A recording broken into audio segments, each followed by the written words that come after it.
welcome to New World Order. Tommy Robinson, the founder of the EDL, is in prison, but his supporters staged an impromptu protest in Trafalgar Square. It's believed that Tommy's working on his prison autobiography, My Struggle to Take 3 Cocks at Once. In Scotland, minimum alcohol pricing has kicked in, and deaths have actually gone up as alcoholics trying to scrape together a few extra coins have started drowning in shopping centre water features. We had some votes on Brexit. There's still no solution proposed to the problem of the Northern Irish border. So the solutions are either you have a hard border, which is politically impossible, or the other solution is to track every object that crosses the Northern Ireland border. Now, to me, that sounds a bit ambitious in a part of the world where there are people who still don't know where their own kneecaps are. Donald Trump met Kim Jong-un. I think Kim looks like quite a laugh. Now, it looks like Korean Peter Kay. Do you remember food? Who remembers food? Am I right? It's a pity they didn't bring their wives. They could have compared their escape plans. It's weird that someone like Trump has managed to pull that off because he's not brilliant at foreign policy. He angered the people of Haiti, and that's dangerous for Trump because you can make a voodoo doll of him just by rolling a donut around in a Labrador's basket. Scotland beat England at cricket. Yeah, and the people of Scotland celebrated by Googling, what is cricket? Benjamin Netanyahu, the Israeli Prime Minister, was in London this week. He's got a comb over, Netanyahu. I always think his hair is like a kind of living metaphor, occupying territory where it doesn't really belong. Israel are saying that people on the Gaza Strip are attacking them with kites. Kites! I think the main problem of being an Israeli military spokesman must be keeping a straight face. These people have kites! If we don't stop them, they'll start farting into beach balls and bouncing them over the fence. Joining me tonight to discuss the week's big topics are Sarah Pascoe and Miles Jupp.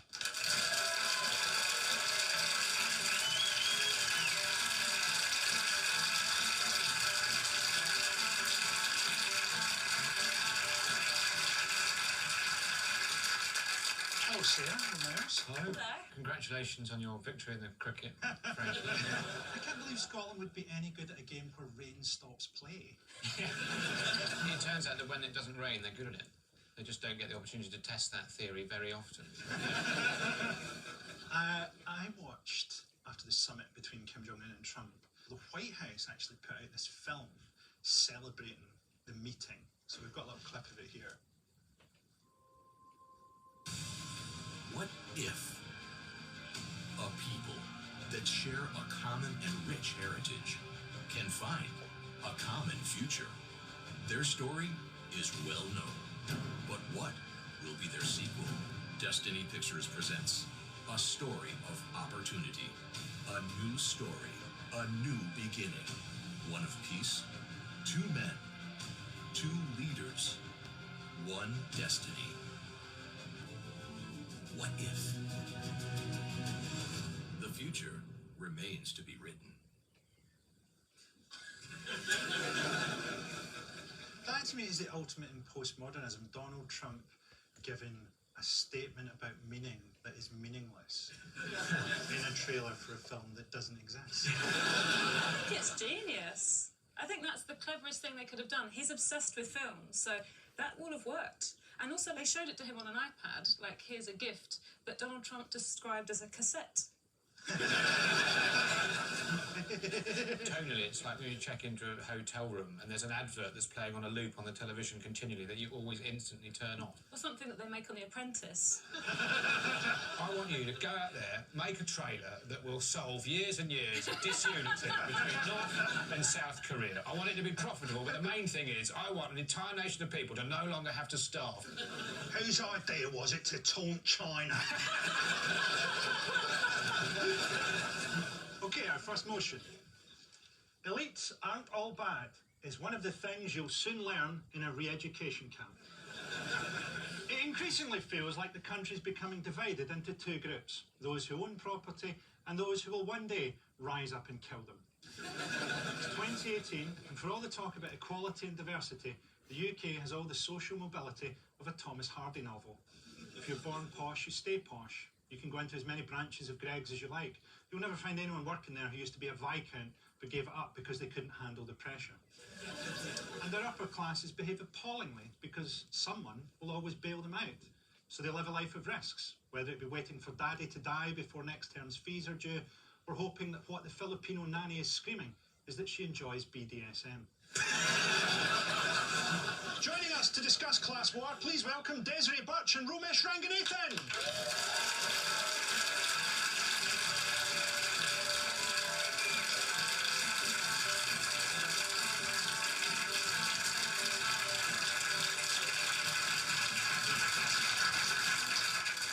Welcome aboard. Great to be here. Learning about how we're going to worship the elites soon. I think they need to change their name. Like, the elites is already just like you want to kick someone in the dick. I don't mind elites, man. I like them. I just sort of think it's nice to have an excuse to not achieve. You know, because the system is built against you. If you were able to achieve whatever you wanted, then I have to blame my own lack of motivation for my failure. Whereas now the system's against me. It's the fucking elites, mate. You know what I mean? Well, you're lucky to have been born British, because in America, you are never going to move. There is no such thing as social mobility, but it's written into the American dream.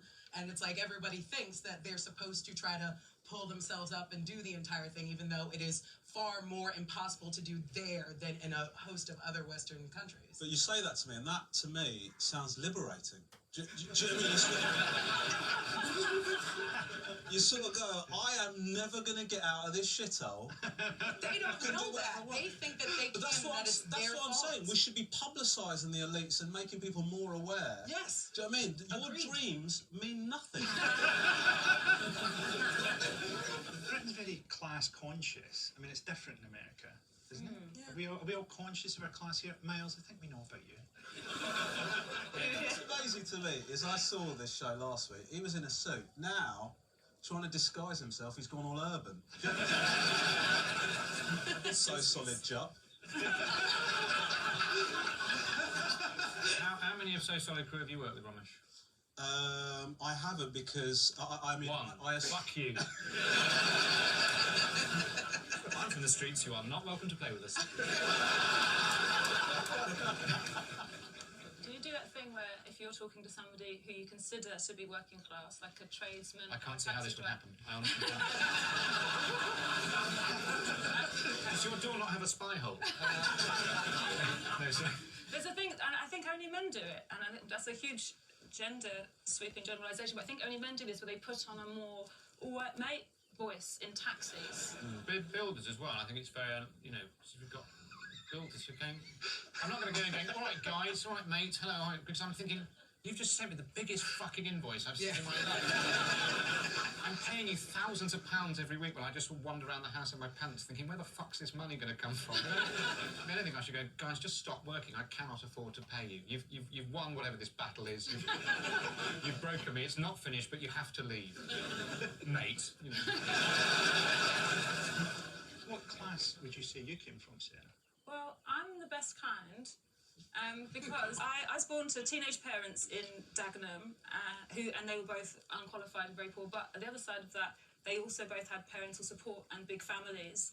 And I'm now middle class and new money. I'm really happy to hear you say that you're middle class, just because whenever I speak to people in this country, everyone else but them is middle class and disgusting. And I was just like, oh, these middle class people. And I'm like, well, but you have things. Like, you bought me dinner and drinks, so that's why I'm listening to you. So much of class is about hope and potential. Like, truly working class people, there wasn't social mobility. And I think that did improve for a time. I was head of sixth form at like an outstanding school, and but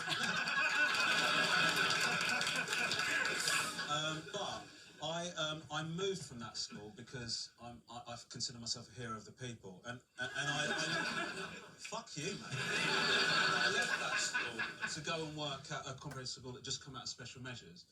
And I thought I was going to like put on a leather jacket, turn a chair around backwards and be like Michelle Pfeiffer and like turn it around.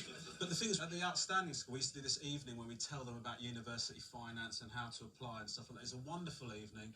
And then I tried to do that at the school that come out of special measures. And it was 2 hours of me defending university education to people that just thought it was a massive waste of time. Parents just go, well, it's just going to work for me. So why are you telling us about this bullshit university thing? Why are we going to spend money for that? And it was just like the aspirations were the most difficult thing to sort of deal with. And that's correct, because your dreams mean shit. Yeah. All right? I think there's also, it's not really about class, it's about sort of wealth and earning power. Well, it's something about class consciousness as well, isn't it? Like growing up, my dad was quite class conscious. It's like I remember being at school and they showed us some documentary about nuclear war. I was about 8 or 9 or something. I said to the teacher, "Oh, my dad said there's like a bunker somewhere where like powerful people would go and stay if there was like a nuclear war." And she was like, "That's right, that's great. He talked to you about that." I was like, "Yeah," and he said that if he could find out where it was, he'd stand outside with a rifle and kill everybody.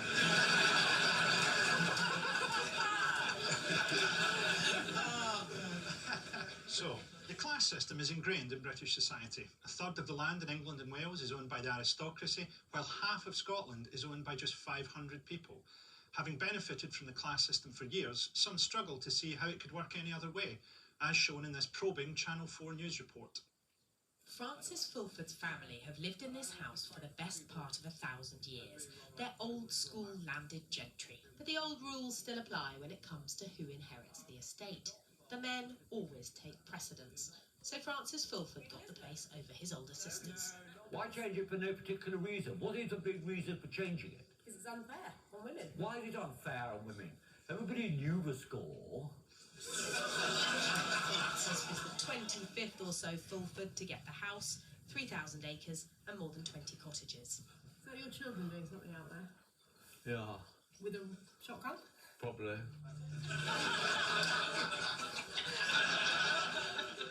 The Fulfords need to enlarge the gene pool a bit, don't they? He looks like he's his own uncle.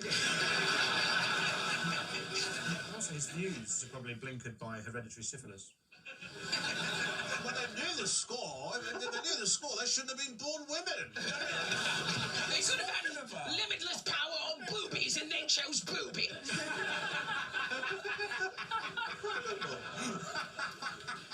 The rise in inequality seems unlikely to stop when those charged with dealing with it personify it and are often proudly out of touch. Watch how Boris Johnson reacts to being reminded of his days as part of the Billingdon Club in this embarrassing BBC interview. It is a truly shameful vignette of almost superhuman undergraduate arrogance and toffishness and twittishness, I suppose. But, you know, it was great fun at the time. Or was it? Actually, the awful truth about all that business was you kind of felt very, you know, posh, and you felt it was wonderful to be going around swanking this up, but actually, I remember the dinners being incredibly, you know, drunken and you know, Ending up and smashing up restaurants. well, yes, and so the abiding feeling was of deep self-loathing, and you know what. I've talked to a number of the people in the Oh, phone, God, have you? All right. and they say that when they see you these days, you go up to them and say, "Bulla, bulla, bulla." Right? Do they? Yes, they do. It may be that I do. I feel sorry for him. I'll tell you why. Because he did not experience self-loathing. I mean, that's bullshit. When you watch him talking there, he's embarrassed to fully embrace the fact that he enjoyed it. He bloody loved it. The only thing he regretted was not finishing himself off on the pig. Okay, he's foreign secretary. Like, that haircut is white privilege, because there have been black news anchors who have been fired for wearing their hair like I wear my hair, because it's, you know, disarming to white people. And he can just walk out to a foreign country like, you know, me do foreign policy good, and everyone's like, yay. I love that as an analogy, that's white privilege hair, because it can go anywhere at once. That's true. The gap in life expectancy in the UK between rich and poor is more than 8 years. One man's struggle with poverty and ill health drove him to gruesome extremes, as witnessed here by a stoic Ross Kemp. When you've had 3 heart attacks, you say you've got cirrhosis of the liver, Aye. and you've 5 toes. You've pulled your 5 toes off, yeah. Aye. What did you do with them? Well, 2 of them on top of the telly. Sorry. 2 of them on top of the telly. 2 of them on top of the telly. Aye. That's a big toe. Aye, sweet toe. So look, That's my toe. that's your toe. That's my toe. Aye. Do you not think that was probably not a very good idea, really? So had you got Ross Kemp in just to confirm they were toes? He looked shocked, and he's been in Afghanistan. I really want to see that guy's episode of Queer Eye. Let's work with the toes you have. Is that really exploitative, that programme? Is it, when they do programmes like that where they go into somebody's house who is incredibly desperate, they make these kind of shows, and I don't know if they're useful. I think there's 2 sides to that though, Sarah, because there's that thing of there's various shows. There's a show in Scotland around the same time called The Scheme, and people said this is a poverty safari, and it was clearly to some extent exploitative. But at the same time, that's the only time you see those people in the mainstream media. Like, you never see those people otherwise. Anyway, inequality is still a problem that traditional politics doesn't seem to want to solve. This has led some people to look for a more radical solution, as seen on the Daily Politics in this surreal coverage of a protest march. In the end, it didn't take long to clear them. But elsewhere, there were small pockets of violence, and 3 police officers were injured, needing hospital treatment. At least 50 arrests were made, mainly for public order offences. And some of the protesters were disappointed with how it turned out. Oh, it's not really a march, is it? It's just people standing around in the corner. I think they're scattered around and they haven't got together, because if they did get together, then it would have been a revolution, probably. But I think the weather's put everyone off, to be honest. I think the weather forecast should have a little bit, revolutionary conditions. Yeah. A bit chilly tonight, you might want to set fire to a few cop cars. Revolutionary poets like Gil Scott-Heron out there, like, the revolution will not be canopied. There will be no free golf umbrellas or parking shelters. So, in conclusion, who knows what direction Britain will go in? Without a revolution, perhaps our next Prime Minister will be Jacob Rees-Mogg, if he's not captured and returned to Westworld Victorian Britain. Maybe it doesn't matter, because maybe people don't matter very much. There are more bacteria in your body than human cells. And maybe it's these bacteria that actually pilot us like life ships, making us single-minded in our desire to survive and spread endlessly like viruses. Holidays in Magaluf are like think tanks for these bacteria to meet and swap ideas. Love Island is chlamydia's Bilderberg. Perhaps